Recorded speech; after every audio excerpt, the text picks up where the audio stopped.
আসসালামু আলাইকুম রহমতুল্লাহ।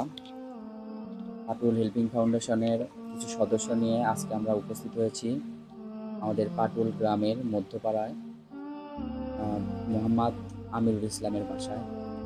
এর আগে আপনাদের একটা ভিডিওতে দেখিয়েছিলাম, তিনি মূলত সেলুনের কাজ করে দিন চালায়। সে সময় তার হাত ভেঙে গেছিল পড়ে যেয়ে। তো সে সময় তিনি অনেক অসহায় অবস্থায় ছিলেন। পরবর্তীতে যাক, আল্লাহর রহমতে তিনি সুস্থ হয়ে আবার কর্মে ফিরে গেছেন। তো আজকে আমরা মূলত এই কারণে ওনার বাসায় উপস্থিত হয়েছি। আমাদের পাটুল গ্রামবাসী হয়তো জানেন, ওনার পরিবারের সদস্য সংখ্যা একটু বেশি, যার কারণে সবাই ওনাকে নিয়ে অনেক ধরনের সমালোচনা করে থাকেন। কারণ ওনার 4টি ছেলে সন্তান, 1টি মেয়ে সন্তান। তো ছোট্ট এই পরিবারে এতগুলো লোক সংখ্যাকে চালানো বর্তমানে অনেক কঠিন অবস্থা। জানেন, দ্রব্যমূল্যের অনেক দাম, তারপর কর্মক্ষম সবাই নয়। একটিমাত্র মানুষ পরিবারে এতগুলো সদস্যের ভরণ পোষণ বহন করেন। তো তার বড় ছেলে মোহাম্মদ ইমন, উনি ওর চোখের ছানি অপারেশন হয়েছে মূলত 1 মাস আগে। এক চোখে সমস্যা হয়েছিল প্রথমে, তো অপারেশন করা হয়েছে। এখন আর একটা চোখে অপারেশনের প্রয়োজন। তো অপারেশনের জন্য তার অনেকগুলো টাকার প্রয়োজন। মোহাম্মদ ইমন আলী। তুমি কোন ক্লাসে পড়াশোনা করো? আমি ক্লাস 6-এ পড়ি। কোন ইয়েতে? আমি পারুল ইসলামে দাখিল মাদ্রাসায় পড়ি। আচ্ছা, তোমার চোখের যে সমস্যা, হ্যাঁ, তো এটা অপারেশন একবার করা হয়েছে, তাই না? তো অপারেশন করে কি তোমার এক চোখ সুস্থ হয়েছে না? হ্যাঁ, আচ্ছা, এখন কি তোমার কি আরো একটা চোখের একই সমস্যা দেখা দিচ্ছে? এটারও একই সমস্যা। সমস্যা দেখা দিচ্ছে না? আচ্ছা, তুমি কি কেমন হয় তোমার, মানে সমস্যা কেমন হয়? ওই ঝাপসা দেখি। চোখে ঝাপসা দেবো?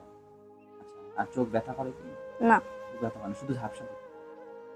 আচ্ছা, তার মানে একটা চোখ সুস্থ হয়েছে, আর একটা চোখে তোমার অপারেশন করা লাগবে। আচ্ছা, তো এই কারণে তো অনেক অসুবিধার মধ্যে আছে তুমি, তাই না? তো তুমি একটু আমাদের ভিডিও যারা দেখছে তাদের উদ্দেশ্য বলো, তুমি সুস্থ হতে চাও, পড়াশোনা চালাতে চাও। হ্যাঁ, আমি সুস্থ হতে চাই এবং আমি ছোট্ট পরিবার থেকে একটি বড় পরিবারে পরিবর্তন করতে চাই।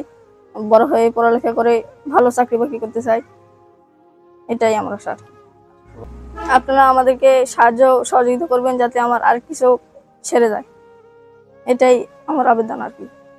তো আপনারা শুনলেন যে ইমনের মুখ থেকে, সে তার একটি চোখ 1 মাস আগে ছানি অপারেশন হয়েছে, আর চোখের ছানি অপারেশন করার প্রয়োজন। তো উনি মূলত ইনকামই করেন যে টাকা, সে টাকা দিয়ে তার পরিবারে কোনো রকম ভরণ পোষণ চলে। তো এই অবস্থায় তার চোখের ছানি অপারেশনের জন্য মিনিমাম 20,000 টাকার মতো প্রয়োজন। তো আমাদের পাটুল হেল্পিং ফাউন্ডেশনের পক্ষ থেকে আমরা যেটুকু পারি আমরা ওনাকে সাহায্য করার চেষ্টা করব। তো আমরা তো সম্পূর্ণ টাকা বহন করতে পারবো না। তো আমাদের পাটুল গ্রামবাসী এবং আমাদের এই ভিডিও যে যেখান থেকে দেখছেন, আমরা ডিসক্রিপশনে ওনার ফোন নাম্বার দিয়ে দিব। আমাদের যে আনারুল ভাই আছেন, ওনার ছেলে, ওনার ফোন নাম্বার আমরা ডিসক্রিপশনে দিয়ে দিব। আপনারা ওনার সঙ্গে কথা বলে যদি মনে হয় যে আপনারা নিজে এসে ওনার বাসায় এসে ওনাকে হেল্প করবেন, তাও করতে পারবেন।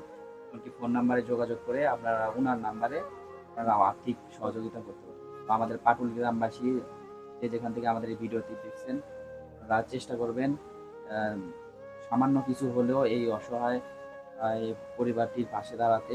বিশেষ করে ইমনের চোখের অবস্থা ভালো না, যে চোখে সবসময় ঝাপসা দেখে, এমনকি যে চোখে পানিও বের হচ্ছে মাঝে মাঝে আমি দেখছি। আর জানেন তো আমাদের চোখ শরীরের অঙ্গ প্রত্যঙ্গ যদি কোনো অকেজো হয়ে যায় আমরা কতটা অসুস্থ থাকি। আর ও অলরেডি ক্লাস 6-এ পড়াশোনা করছে।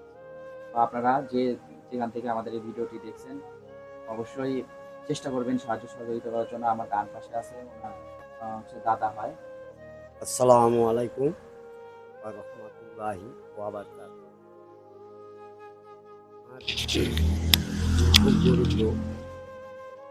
খুব গরিব লোক, 4-5টা পোষ্য নিয়ে আমার ছেলে সংসার চালানো খুব কঠিন হয়ে গেছে। হ্যাঁ, কঠিন হয়ে গেছে। এখন আপনাদের সহযোগিতা চাচ্ছি আর কি, দয়া করে টাকা কিছু টাকা আপনারা এই আমার আবেদন। খুব গরিব লোক, টাকা জন্য নেই, সবার ঠিক মতো সুবিধা হচ্ছে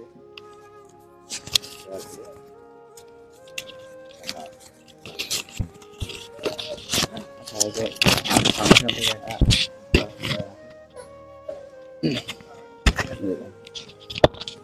তো ওনার মুখ থেকে শুনলেন ওনাদের কোন পরিস্থিতিতে আছেন। ওনারা মূলত ওনাদের হচ্ছে আর্থিক সংসার চালানোর জন্য আপনাদের কাছে হেল্প চাচ্ছে না, মূলত চাচ্ছে যাতে করে ওনার নাতিটা সুস্থ হয়ে যাতে স্বাভাবিকভাবে আবার আগের মতো সে তার পড়াশোনা এবং স্বাভাবিক জীবন পরিচালনা করতে পারে। এটাই তাদের চাওয়া পাওয়া। তো সবাই চেষ্টা করবেন যে সামান্য কিছু হলেও যাতে তার এই অপারেশনটা যেন হয়ে যায়, এবং অপারেশনটা করতে হবে খুব শীঘ্রই। অবস্থা বেশ ভালো না, খুব শীঘ্রই অপারেশন করতে হবে। তো সবাই ভালো থাকবেন, সুস্থ থাকবেন। সবার শারীরিক সুস্থতা কামনা করে আজকের মতো এখানেই শেষ করছি। আসসালামু আলাইকুম ওয়া রাহমাতুল্লাহ।